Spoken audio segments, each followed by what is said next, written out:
Hi, this is Michael from Material.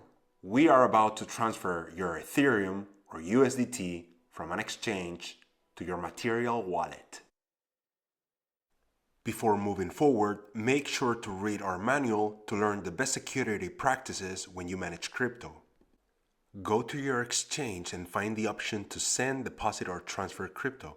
Type down the amount of Ethereum or USDT to be transferred. Choose the Ethereum network, otherwise you may lose your funds you are transferring. Copy and paste the address or scan the QR code of your Material wallet. Do not type down directly the address. If you make a typo, you may lose all your funds. That would be it. Make sure the transfer was done by checking the balance of your wallet.